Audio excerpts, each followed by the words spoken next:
สวัสดีเนาะมื้อนี้สิมารีวิวเครื่องเนาะมีลูกค้าหลายคนถามหาเก็บเสียงเนาะมื้อนี้สิมารีวิวเก็บเสียงเลยก็สั่งมาได้นิดนึงเนาะสิมาขายปั่นให้เนาะปั่นให้ลูกค้าเลยเนาะ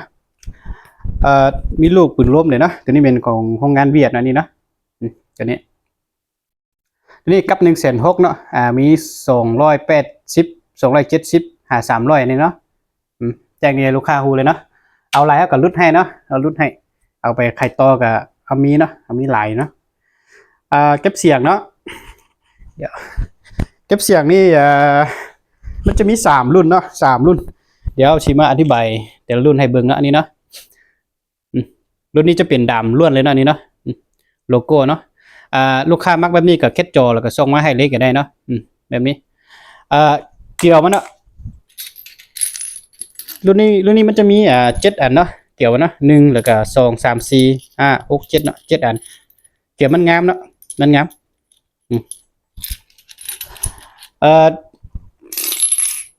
นี่เนาะจะเป็นทอแบบนี้เลยเนาะแล้วก็เกี่ยวใส่เลยเนาะเย็นอยู่วะเนาะ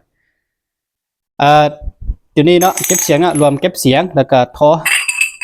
ตอนนี้ราคาเป็น500,000เนาะปกติเขาขาย750,000เนาะอันนี้เอามาปล่อยเป็น500,000เนาะปั่นให้ซื้อเลยเนาะ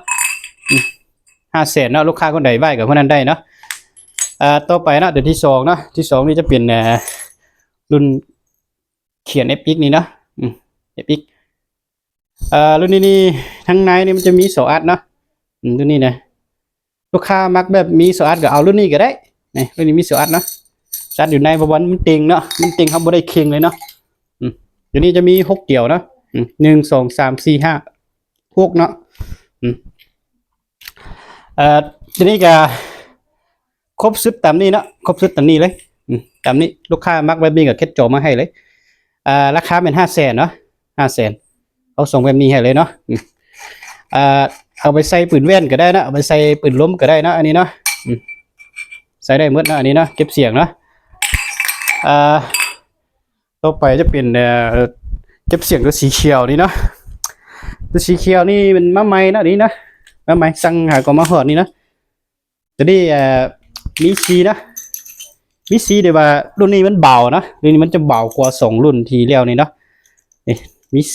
มีซีอันเด็กเกี่ยวมันงามเนาะนี่มันจะขาวๆนะขาวๆเลื่อมๆนี่งามตัวนี้นะรุ่นนี้มันเบาแล้วก็งามตัวนี้นะเอาก็ปล่อยออกเป็น500,000นะ500,000ว่าได้ทอนะ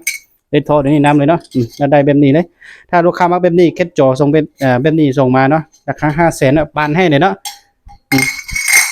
ลูกค้าสั่งในต่างประเทศมากอะคือสิบ่ได้500,000นั่นเนาะบวกของส่งอย่างเนาะเดี๋ยวนี้มาปั่นให้เนาะ500,000ให้เลยเนาะลูกค้าคนใดสนใจก็ติดต่อมาหาเนาะเดี๋ยวจะเอาเบอร์เขาลงให้เนาะ